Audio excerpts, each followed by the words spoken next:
talk to her because she's from, the Brady gun control. If you'd like to say something. Okay. Hi. Hi. Say what you want to say. Okay, so we're all right. My name is Karen Cantor. I'm from the Brady Campaign to Prevent Gun Violence Million Mom March. We are here today because we feel very strongly that this insanity has to stop. We want Tom MacArthur to mean what he says when he says he is behind reasonable gun laws. He continues to say that, and he continues to support concealed carry reciprocity, H.R. 38, which is a bill that basically mandates that any state that the states will have to respect the least restrictive state, and that means that bottom line is that you can have a gun. Anyone can have a gun. Anywhere they can take the gun. It takes away state rights, and it gives all the power on the national level, and it makes it very easy for people to buy a gun anytime, anywhere. We want Tom MacArthur to say no to that. We want him to stand up to the NRA. We want him to care more about the people than he does about his campaign coffers. This is why we're here. When I called the office, they say he supports reasonable gun laws. That was it.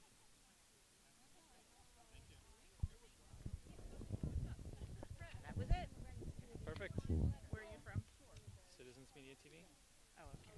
Would you like to say something? All right. If you want to.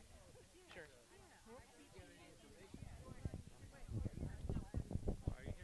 Okay, my name is Carol Stiller, and I'm president of the New Jersey Million Mom March and Brady Campaign chapters in New Jersey. And we're here today to visit with Tom MacArthur, actually to stand out in front of his office here, to tell him that we need to get his support on good gun sense issues rather than the ones that he is currently supporting through the NRA. He is a co-sponsor of the Reciprocity Act, which they're trying to get through, which would allow anyone from any state to have a gun that has a gun license to bring it into New Jersey. We're fighting against this. We don't have people just strolling through. In this case of Las Vegas just now that's currently happening, the shooter there could have brought his dummied up gun into New Jersey just because he did legally have license for these things in Nevada. Even though New Jersey has strict gun laws, this would just override our gun laws, and we would just bring them in, wherever they want. So we would basically have people such as the man that did this shooting. We'd have, the infamous down the Trayvon Martin killer, just running loose with guns, just bringing them into New Jersey whenever they want, and we wouldn't be able to stop them. It also I will say that bill also has part of the legislation in there is to go against law enforcement, that if they stop someone and weren't really sure whether they wanted to check into whether or not they were legally possessing the gun that they had from another state, they could have charges brought up against them, against the law enforcement, because they would be basically harassing this person bringing in this gun. So there are a number of reasons that we have to have him. Right now, MacArthur is the only New Jersey representative who is co-sponsoring that legislation, and that has to stop. Can you give us an overview of the Brady, organization? Yeah, the Million Mom March, actually, like I say, we started in 2000 at a Mother's Day march on the mall down in Washington, D.C. There were over 850,000 people showed up there that day. All we wanted was, sensible gun laws, safe kids. A couple years later, at that time it was just going to be a one-day event. But we started chapters after that, and 2 years later we merged with the Brady Campaign to Prevent Gun Violence in Washington, D.C. So then working on the House side and the Senate side down in D.C., and we're out here as grassroots going on street corners every day, trying to get people educated and informed as to what is happening with gun laws in our state and across the country. It's a national organization, of course, but we're right here in New Jersey. About 10 minutes when Andy Singh gets here, just to give you an idea. One more question Sure. for you. How did you get involved in this particular? Oh, okay. As I said, I'm president of the. Okay. Excuse me. The way I got involved today was I'm president of the Mercer County chapter, but I'm also president of the New Jersey Million Mile March and Brady Campaign chapters. Karen Cantor, who is heading our Middlesex County chapter, has organized this event with Indivisible people and several other groups down in Representative MacArthur's area. And we just feel that even though some of us are not his constituents, what his vote does to us all across the state and all across the country, we should have a voice in that. It should not just be the people in his hometown. Okay, Thank you very much. Sure. Yes, I do. Actually, I should have told you I'm live streaming. I'm sorry. I should have told you that I'm live streaming. Oh, okay. Here.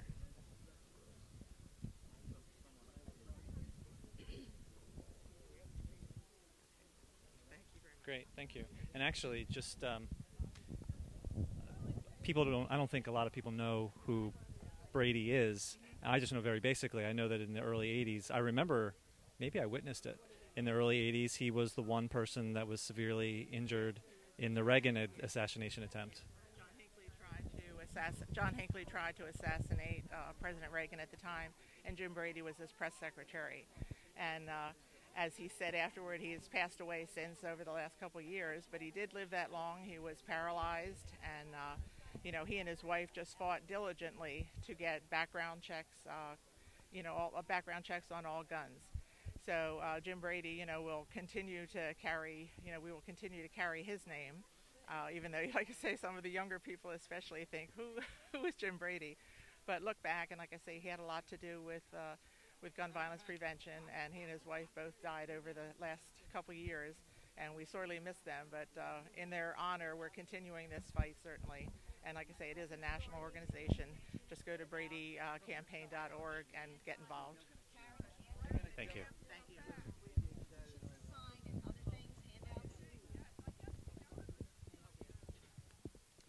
This is where I'm live streaming. Thank you, Jeff. Sure. Thank you. Citizens Media, Jeff Epstein. Is this actually a paid group? It's a paid position? Or is this volunteer that you do? Well, it's volunteer, but I'm starting a fundraiser so I can actually start to hopefully survive while I do it. Really? Yeah. Really? I've been doing it for a year and a half, but it's time to Really? stop doing it for free. For free. Yeah. So where do we see? We just go. We log on to this. It's live streaming on Facebook right now. On Facebook. Facebook. I guess that's not clear, is it? No. Yeah. I want to see this. It's Facebook Citizens Media TV. Okay, Facebook. That's Citizens what it Media goes. TV on Facebook. Yeah, I didn't even Okay. consider that. That's yeah. Okay. So So all right, someone just on Facebook. Because that way I'll remember what you said to me. yeah, Facebook/Citizens Media TV. Um, Just go on Facebook and search for Citizens Media TV. And you'll see got it. actually the logo right on the other side. Thanks for talking.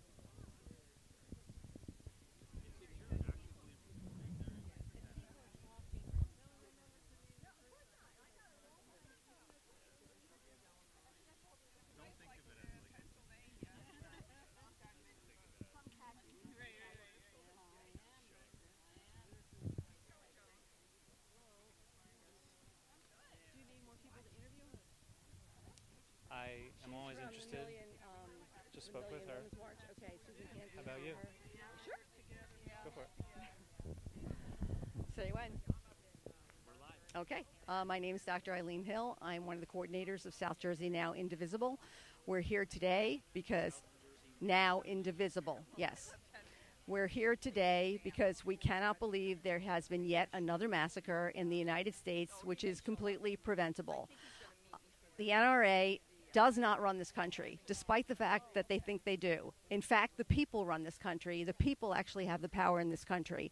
if 10 million people went down to Washington, surrounded the Capitol, and forced gun control, sensible gun control measures, which everybody wants, and did not leave until it happened, it would happen. It happened in Romania in February when they tried to legalize corruption. And hundreds of thousands of Romanians crowded into the street around the Capitol, and they stayed for weeks until the government said, you know what, maybe we shouldn't do this. So clearly, if you besiege the government with phone calls and visits and protests and rallies and let your opinion be known, we can get things done in this country. It is very clear that no one needs a semi-automatic or automatic rifle in the United States of America. There's no reason why these things exist. In Scotland, they outlawed them in 1996 after a massacre of children and a teacher. And since then, they have not had a massacre. In fact, in Scotland, they have no handguns at all. They have very strict gun control. And the UK, in fact, has one of the lowest incidences of gun violence in the world. Australia, in exactly the same year, in 1996, after the Port Arthur massacre, 12 days after that massacre, the Parliament instituted extremely stringent gun control regulations and a buyback program. And they had 11 massacres prior to 1996 in Australia. They have had not one since. This is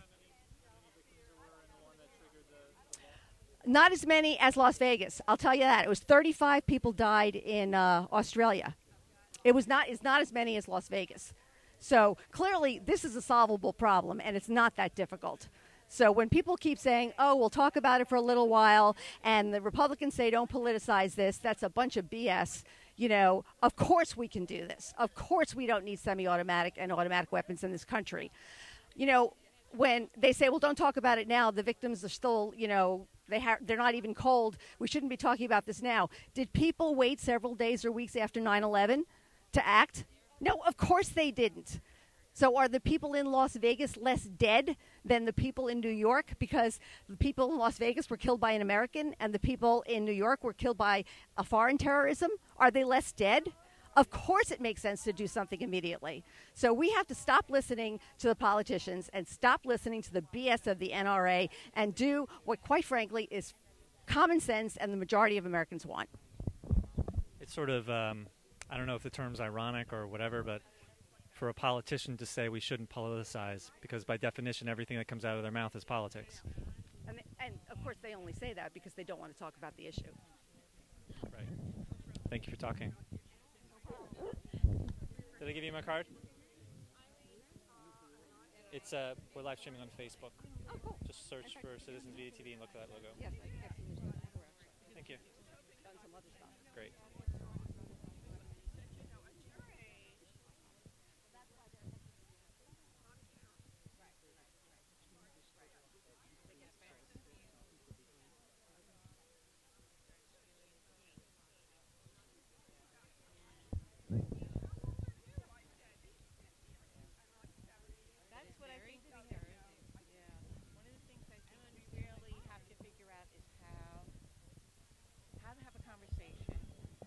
Somebody needs to figure this out. You can't have a conversation with somebody who doesn't want to know and hear and take in the fact that 600 people Do you mind if I spy?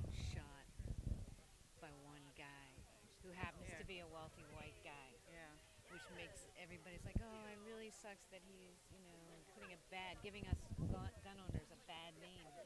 And that's what I've heard, rather than if he was a person of color, God forbid he was an immigrant, the whole entire Trump would be a on Jew. TV right now screaming about needing more controls, needing to take not and a they word. would act immediately. This isn't the time to talk about it. This isn't the time to talk about it because we're in mourning. And I'm like, you know what? When is the time? When is it? We didn't do it with Sandy Hook, Which was unbelievable. Which is unbelievable. Anyway. But okay, so the thing is, I'd like to. Go ahead, chime in. This is the first one that I'm aware of, where it's from a very distant place. The shooter was at a very distant place. So every other shooting that I'm aware of, the shooter is right in the room with them, right up at them. And this one, they're across the street. You can't see them. You can't. It's just I would like to know in the stadium where the injuries and deaths were in that stadium. Like, was it all in one spot? Was it all distributed throughout the stadium? And because that, I think, is scarier in a way. It was across from the stage and the front. I think that's the angle they came in. That's what I saw anyway. I actually just never even looked into it. Yeah. Well, how would that change things for you? Oh, it doesn't change things at all. Well, it's just another level of horror that you don't see it, that it's in the distance and it could happen someone across the street with a sniper rifle as opposed to someone coming into the crowd and doing it. Well, and that's why I don't understand why people are more upset. They're just, you know. It's a bravery as opposed to this anonymity of across the street. Yeah, total coward. Total coward. But I'm not comfortable saying he's mentally ill. I think anybody who kills somebody is mentally ill. Anybody. But to leave it at that, which is what everybody's doing right now, all the NRA supporters, all the, you know. Any, Thank you. it blows my mind. And So we will start in 10 minutes. There's nothing he can do about it. And do you know how quickly that happens? Like, was it within an hour, within 30 minutes, or do you know? The shootings? Yeah, as far as what I heard last night was that, it was 20 minutes. 20 minutes? I mean, people had to obviously scramble out, so it couldn't have been that long, but... Yeah, it's 20 minutes is what I heard how long the shooting went on. Yeah, mixed numbers on that, but it was a long time. I heard an interview with the sheriff from Las Vegas. He was giving an interview last night on MSNBC. It took 70 minutes to break down the door from start to finish. To find out where the door was, and... Did you guys hear about the fundraiser, the GoFundMe that was started by some Las Vegas or Nevada official? No. Yeah, there was a GoFundMe that was started for supporting the victims. It's something like $3 million already or something. Yeah. I heard that. Yeah, yesterday was 2 million, now it's up to 3. Yeah, yeah, exactly. Cover their medical care because medical care... Because guns are a right, but medical coverage is a privilege. Yep. That's charity, but guns are... What is what kind of mentality we have to have the right to own a gun, but not the right to have medical coverage, or the right to have food, or the right to have anything else? Well, I want to know where's the moral courage of some of our leaders. Where's the moral courage? Nobody has any moral courage. All it is about getting reelected. When did they get so frightened of the NRA? Like, was that I'd love to watch it. It's been over years that it's been. I was at a talk about states, and it's been over the past 20 years that the Republicans have worked steadily by steadily. Yes, having a unified state government. They were the good guys. They were creating safety courses. They were teaching people how to be safe, and they were the good guys. And now it's like, not only are they not the good guys, they seem to be going in a direction that... Does it make you feel any better with everyone having automatic weapons? Do you feel better knowing that everyone's stockpiling automatic weapons? Do you feel safe? Is that the answer? Right? Is that the answer? Where does it end? So was it better when we were all having more nuclear weapons? Was that better? We had more. Russia had more. Was that better? Did that make it a safer world? How are people thinking? How are people thinking? We need to think through these things instead of just reacting on a gut level. Gun sales went up yesterday. All right, ladies, thank you for letting me speak. Gun sales went up.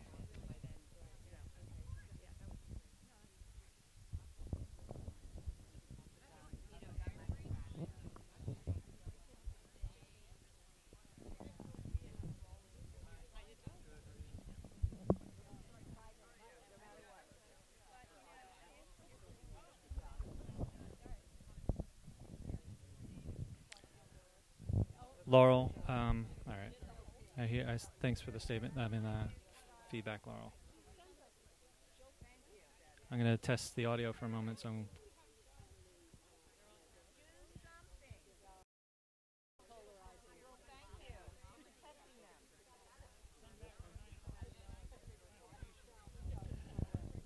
all right, Laurel, if you could tell me.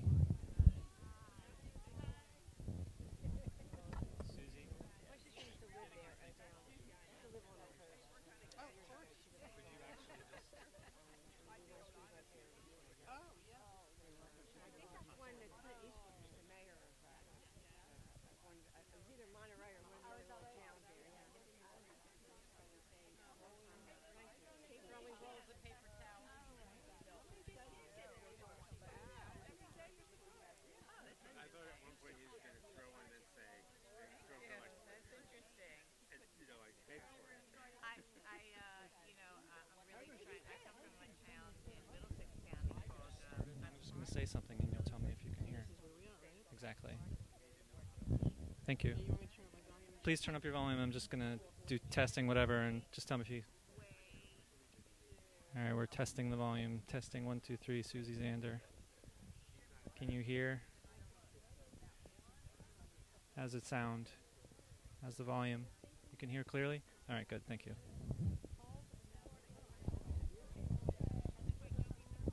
Perfect. Thank you. Consider sharing, like, to the event and whatever. Oh, perfect. Perfect. Here. Thanks. Consider sharing.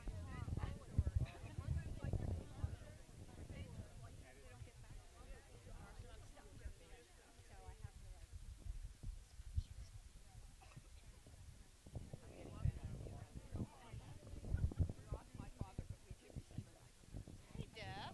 Hi, Tammy. How are you? Good. How are you, honey? How's it going? Good. Good.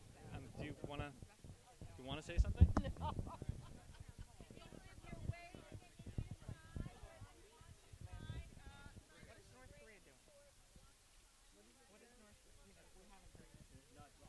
Over to the table. Good letter. Thank you. For sustainable seafood and sushi. If you eat it, if you want to shop. Just information. Check and see what to buy.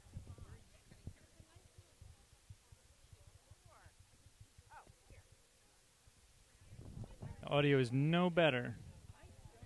Maybe put on headphones, turn it up. Because according to the person we just tested it with, it was all right.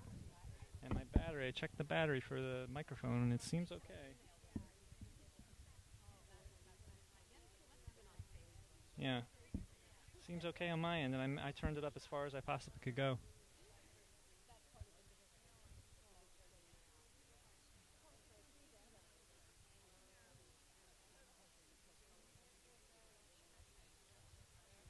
Thanks for your comment, Mary.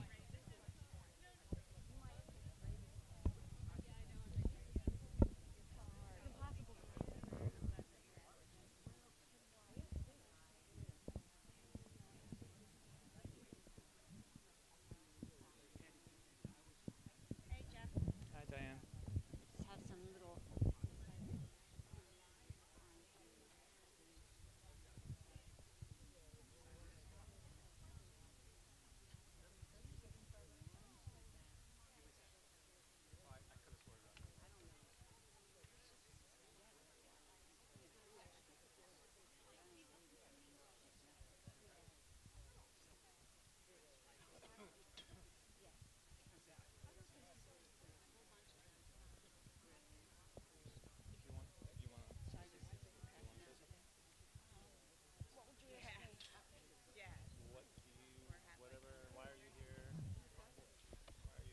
Why are you here, Diane? I'm here because what's happening today and what happened in Las Vegas is just one more time that we realize that we need to do something about gun control, and we're really not. All we're doing is taking away barriers so that people can buy more guns, bigger guns, guns with silencers. It's all wrong, and lives are being lost. So many people are dying, and it just can't continue this way. And we've got to urge Senator MacArthur and others to do the right thing. That's nice. Thoughts and prayers is nice, but it's not enough. You have to get up and you have to do something and prove that you did something.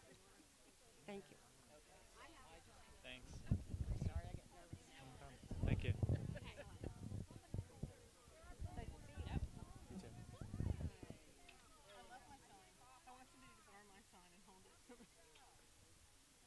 Okay. So we're going to get started. So either come here. Oh, you got one too. Have a brief visual.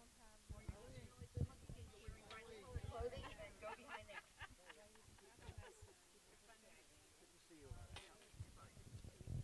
We're going to start the way we usually start all of our rallies.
Laura Beveridge is going to lead us in the Pledge of Allegiance, and then she will lead us in a moment of silence. Thank you, Emma. On behalf of South Jersey Indivisible and the other groups represented here this evening, thank you all, both collectively and individually, for coming out on such short notice today in support of putting an end to the never-ending gun violence in our country. Before we start, let's join our voices and hearts in reciting our Pledge of Allegiance. I pledge allegiance to the flag of the United States of America and to the republic for which it stands, one nation, under God, indivisible, with liberty and justice for all. Now, if you would, please join me in a moment of silence and a brief prayer as we honor those lives lost and impacted by the most recent senseless shooting in Las Vegas, but also all that have preceded this event.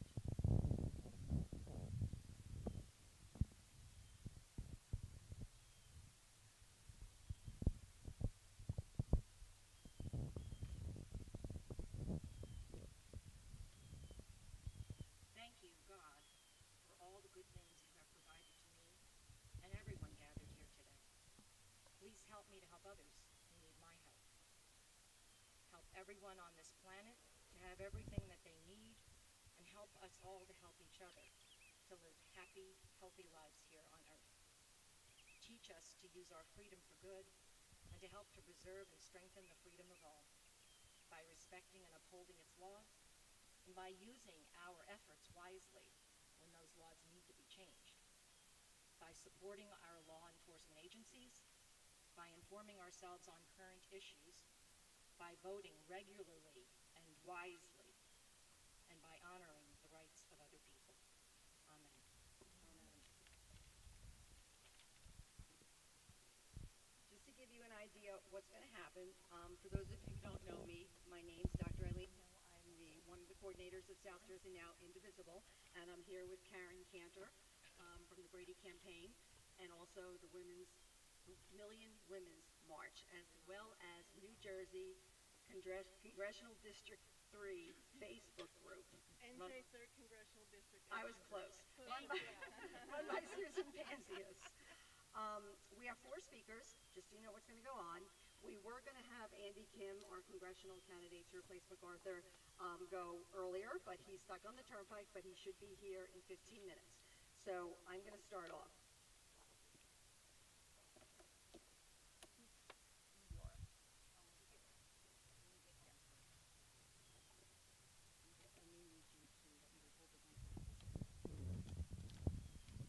people out there watching, please consider sharing this around to groups in your personal pages. Thank you. So I was watching a little video on Jimmy Kimmel Live on Facebook, which for those of you who know me is pretty remarkable because I'm almost never on Facebook. But he said something really, really interesting. He said, after the deadliest mass shooting in American history, lawmakers should be praying to God to forgive them for letting the gun lobby run this country. To which we say, amen. Yeah, amen. People say that because the killer had no criminal history and passed the background checks and didn't appear to have a mental illness, that, quote, this is terrible, but there's nothing we can do. Of course there's something we can do.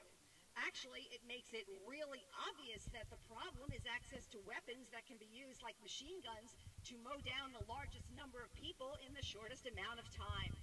This is a public safety issue and should be treated as such. Gun violence in America is epidemic. Kimmel says in the 1980s there were 2 major hotel fires in Los Angeles. So they changed the law immediately to improve the fire safety codes, and it never happened again. So why is this different? It's not different. When I was in Edinburgh, Scotland in 2016, I was struck by the fact that there are no guns in Scotland. There are no guns in Scotland. Why? Because handguns were banned, completely banned by the Parliament very shortly after the Dunblane school massacre in 1996, where 16 children and 1 teacher were killed. Dunblane was the UK's first and only school shooting. The UK has one of the lowest rates of gun homicides in the world. That very same year, 1996, in Australia, 35 people were killed and 23 were wounded in the Port Arthur massacre. 12 days later, a bipartisan deal was reached to enact sweeping gun control measures. This was a conservative government, and they did it against resistance, but they did it. Prior to 1996, Australia had 11 massacres. There have been none since. This is not rocket science. Obviously, gun violence in America can be greatly reduced.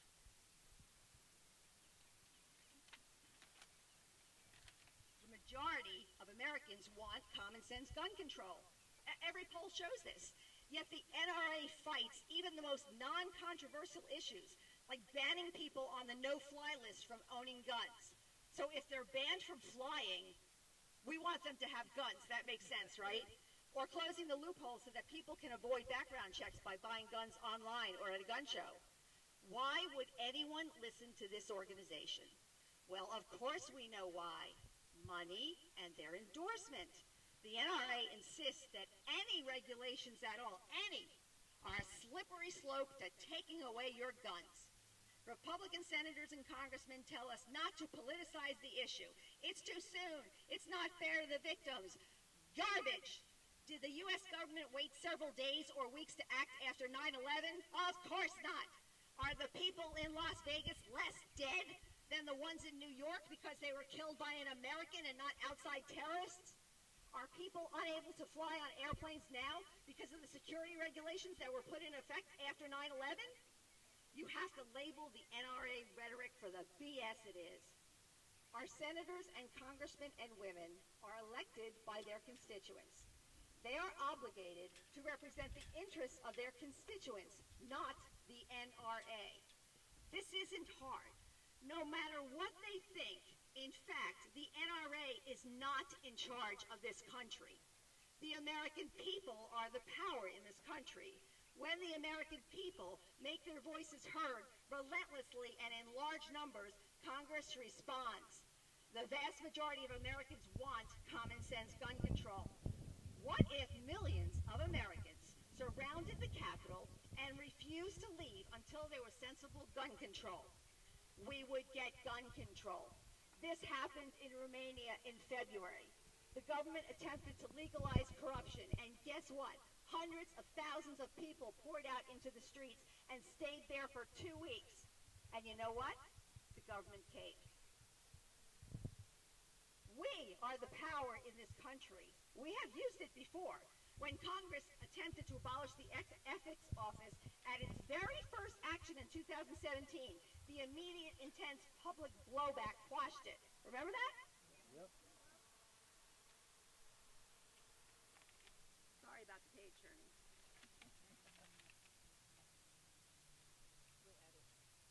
Thank you. When thousands of Americans stormed the airports after the first Muslim ban, the ban was blocked. Every single one of us can pick up the phone and tell our congressman that we support common sense gun control. We want loophole-free background checks. We want automatic and semi-automatic weapons banned. I personally would like to do what Scotland and Australia did and heavily restrict access to all guns. Do not ever underestimate the power of a single action. Every single action begins a cascade that gathers momentum. We absolutely, positively have the power to change this. I am certain of it. Social pressure will be part of this. For example, in 1965, 43% of the population smoked. Then the Surgeon General's report came out and it became less socially acceptable to smoke. Then the research started coming out about secondhand smoke and the harmful effects and what that does to others. I see a correlation to gun ownership here. Nicotine is more addictive than heroin. Yes, I said that correctly.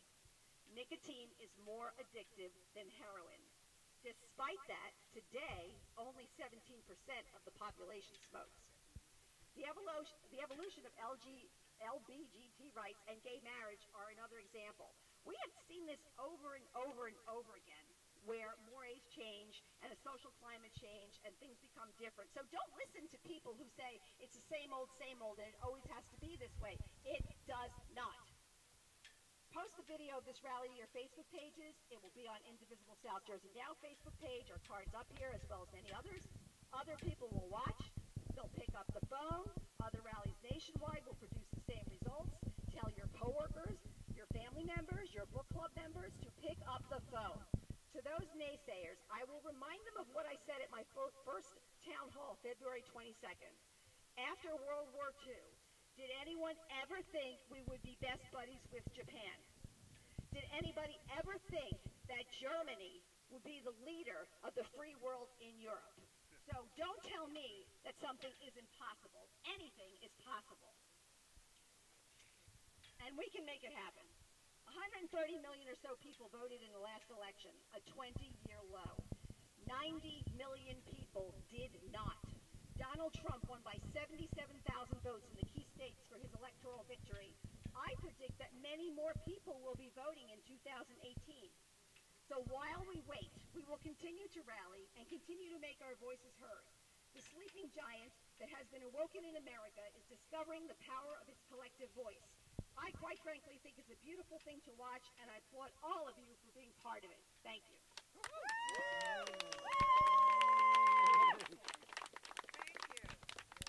Our next speaker is Regina Torina.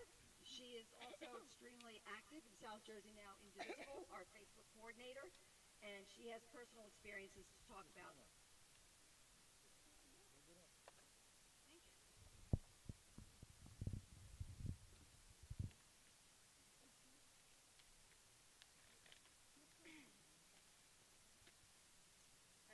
Thank you for showing up today. The NRA is known for showing up when it counts for them. They sure showed up when called upon to thank Congressman MacArthur in March Closer to mine. at the Waretown Town Hall for sponsoring the Concealed Carry Reciprocity Act. Regina, closer to that. And we need to hold ourselves accountable to make our voices heard. I wanted to speak today, even though it's not something that I'm comfortable doing, but I keep hearing from the opposing side that it is not the time to speak about gun legislation, and it's not the time to politicize a tragedy. Well, you know what? I disagree. You may have heard the number floating around. There have already been 273 mass shootings so far in 275 days. That's shocking. What really got to me, though, was when I learned that the stock prices for gun manufacturers jumped following mass shootings. And they climbed about 3% the afternoon after the shooting in Las Vegas. So investors are banking on the idea that gun enthusiasts will run out and buy guns in fear of tighter gun regulations and to protect themselves and their families. But we're not supposed to politicize or talk about the issue. We can invest in mass shootings. As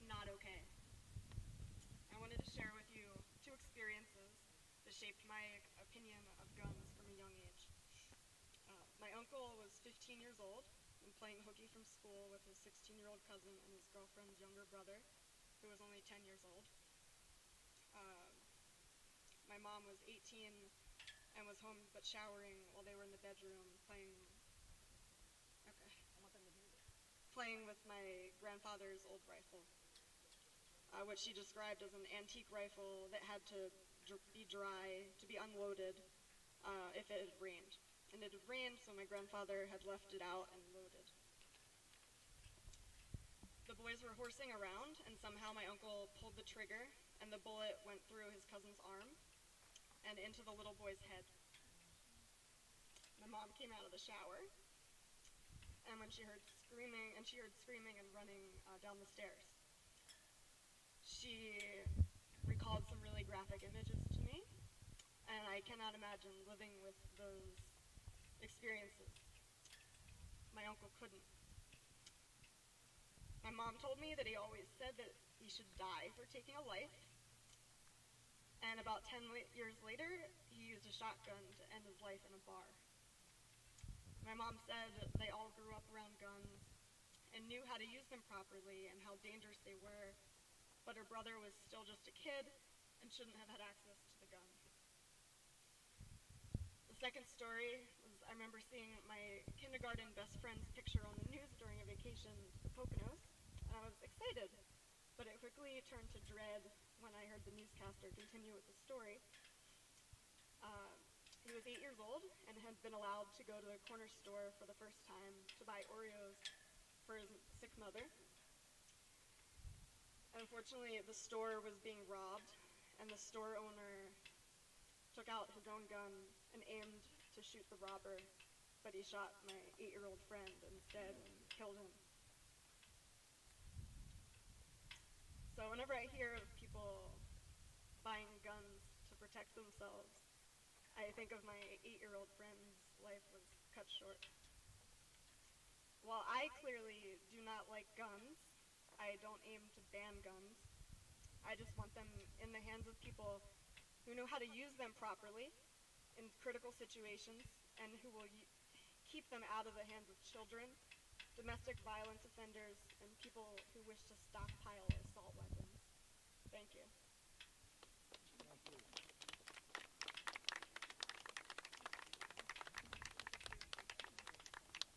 Thank you, Regina, for those powerful stories and for putting yourself out here. I know it isn't easy to do, and I appreciate it. Hi, everyone. I'm Susie Zander, and I want to thank all of you for being here today. I'm with the NJ 3rd Congressional District Action Group, and I work a lot with some of the other group leaders that are here. As we all struggle to understand the events that happened in Las Vegas, we're reminded of the events of far too many gun-related tragedies that preceded it, and we are left to ask, what's next? What can I do to influence the direction of this country? Well, one big thing that must happen right here, literally right here, is that we need to flip the third. Yeah. Right. Tom McCarthy's got to go. We need to say goodbye to Tom MacArthur. Goodbye. Bye-bye. Goodbye. Bye-bye. We need to say goodbye to Tom MacArthur and his NRA-loving ways. And we need to welcome a new congressperson who truly represents the people, not the insurance industry, not Big Pharma, and certainly not the NRA. It's my privilege to introduce one candidate who shares our desire to flip the third. He grew up in the district and went on to represent New Jersey as a Rhodes Scholar and a Truman Scholar. He had many options, but chose a career in public service and served in the White House, the Pentagon, the State Department, and the Senate. He advised President Obama on the war against ISIS and served as a strategic advisor to General David Petraeus in Afghanistan. But he never forgot his home state of New Jersey and is now running for Congress in this New Jersey's 3rd District. Please join me in welcoming Andy Kim. All right.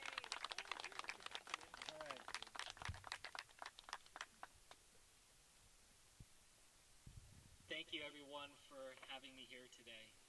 This is a very meaningful event and exactly the type of action action that we need at this time.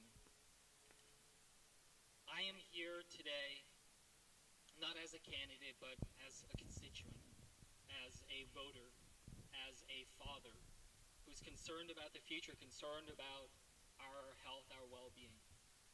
I'm here for the same reason you are, because we all demand that we need to have action from our government, from our leaders, right now. I was driving up 295 yesterday when I was listening to the radio, and they played some audio from the attack in Las Vegas. It was the first time that I had heard anything, any of the audio, any of the video from that attack. And you could hear the music, you could hear the laughter and the fun, but then you could start to hear the bullets, the firing, punctuating through the night. And then you hear the crying, the screaming. And it was too much for me. I had to pull over. I had to pull over because I couldn't believe what people had to go through. And it reminded me of an instance that I experienced. I never spoke about this publicly before. But when I was serving in Afghanistan, we had one day where I was working. My colleague, who was a major in the U.S. Army, started to hear something. All of a sudden, we realized that there was gunfire. We didn't know how close it was. The duck and cover alarm sounded, and we started hearing that perhaps there was some sort of attack on the base. When we go outside, we could hear the gunfire much stronger. It was a situation where there were several attackers with automatic rifles situated in a building right next to the base overlooking at us, shooting down at us. And I remember running for cover. I remember running out there with my colleague trying to find some way in which we can keep safe. We didn't know exactly where all the firing was coming from, and it was absolutely madness. We took shelter in a gym on the base and hid there, hoping that the corrugated roof would be able to provide some measure of cover from the attack. And for 20 hours we had to hide there. For 20 hours we were under attack. Hearing the explosions go off, getting closer and closer, hearing the gunfire. I, at that time, made sure that I was focused in on what was at the top of my mind, which was my family, my loved ones. And having to, the best I could do was send them emails. The best I could do was try to communicate them, let them know I was safe at that moment, but not knowing for certain that that might have been the last email that I sent to them. I tell you this story because I never forget what it's like to hear the bullets flying by from an automatic rifle. To hear what it sounds like when it comes close to you and you're not sure whether or not you're going to be able to survive. And when I heard that piece on that radio program, it brought that all back. And when I was out in Afghanistan, I volunteered to go out there. I volunteered to serve, and I stood by the military who was protecting me. I had training in firing firearms. I had training on how to deal with crisis situations. It was war. That is not at all what people in Las Vegas expected. You know, we are out there fighting war, trying to protect Americans, trying to protect our homeland. But now we see that that violence is here. We see that that level of devastation, that level of attack is here. That is what we're trying to fight against. Because it's about our loved ones. So for me,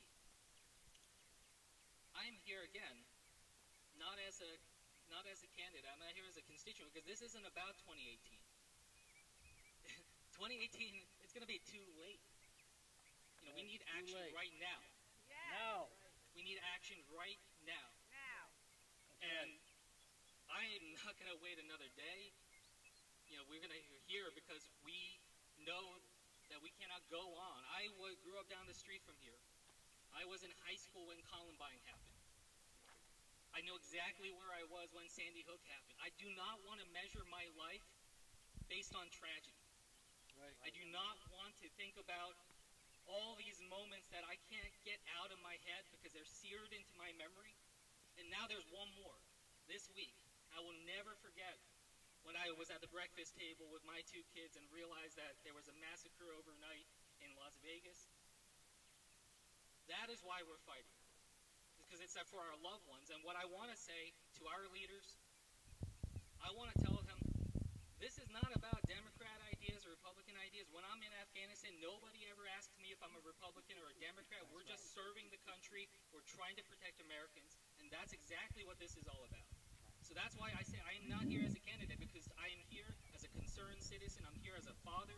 I'm here because I don't care what party comes with the ideas. It's about getting things done. It's about finding real solutions for the American people that will protect them going forward. Yes! Yeah.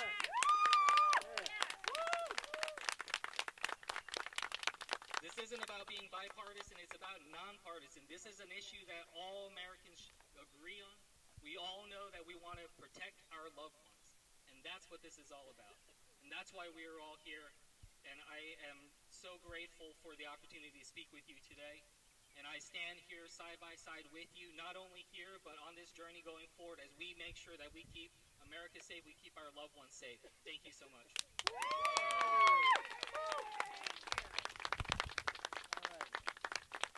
Thank you. Thank you. I hope that we were just listening to the new occupant of the office behind us. Our last speaker is Kim Cantor. I'm sorry, Karen. I knew that too. Brady Campaign to Prevent Gun Violence and the Million Mom March. After she speaks, I have a few ending comments, and we will end the rally by singing God Bless America.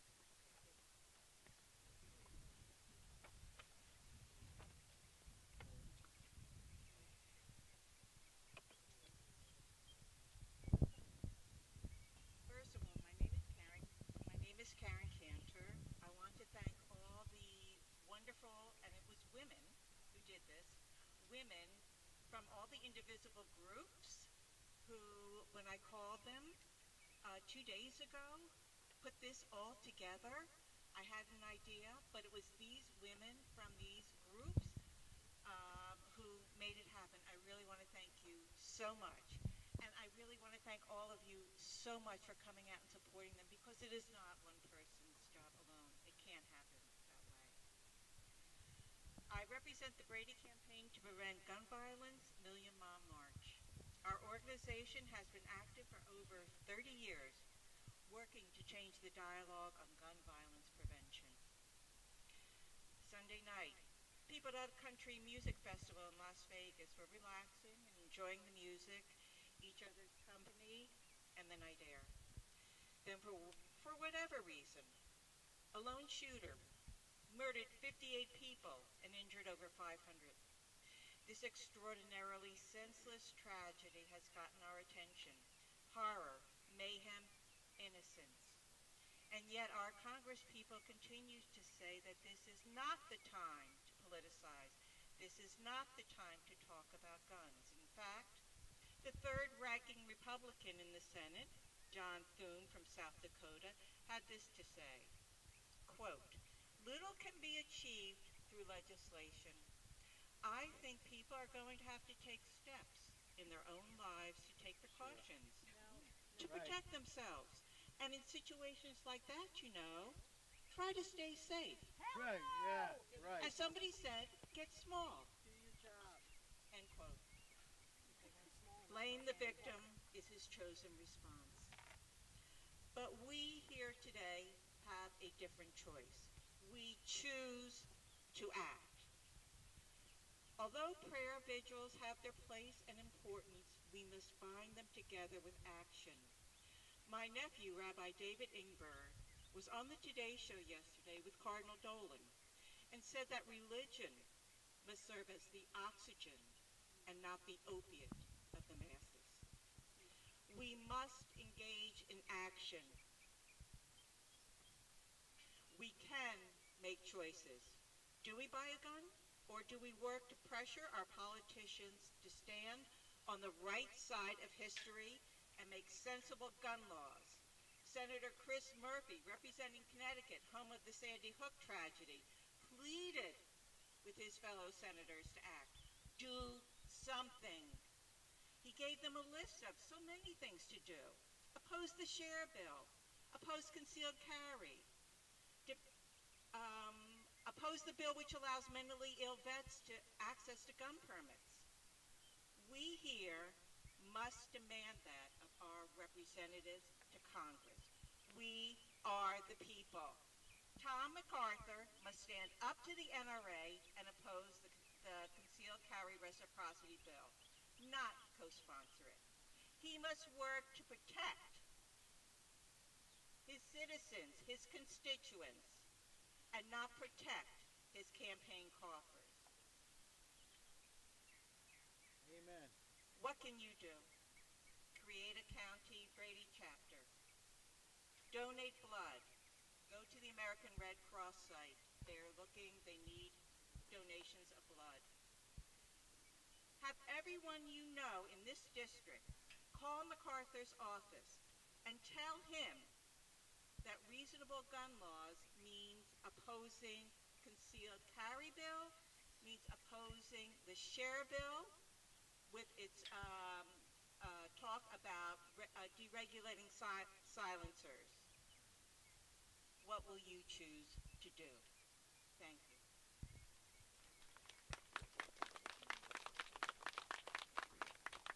Okay, I have a few ending comments, and then we're going to sing God Bless America. I guess the most important thing I want you to take away from this is just because people say this is the way it's always been and it's never going to change, doesn't make it true. I want you to say, when I ask who has the power in America, I want you to say really loud, we have the power in America. Who has the power in America? We have the power in America. Repeat after me. Every single action I take matters. Every single action I take matters. If you don't know how to call your congressman, take one of our cards up here, get on our email list, talk to Susan Panzias. We will help you. Talk to Karen Cantor, Karen, not Kim, about the Brady campaign to prevent gun violence. And lastly, don't let anyone tell you it will never change, because we know better. Many things have changed in this country. Repeat after me. Anything is possible. Anything is possible. We will now sing God Bless America. If there's a really good singer in the crowd, would you please come forward? I mean, like, I'm a choir member, but I'm not a soloist. All right.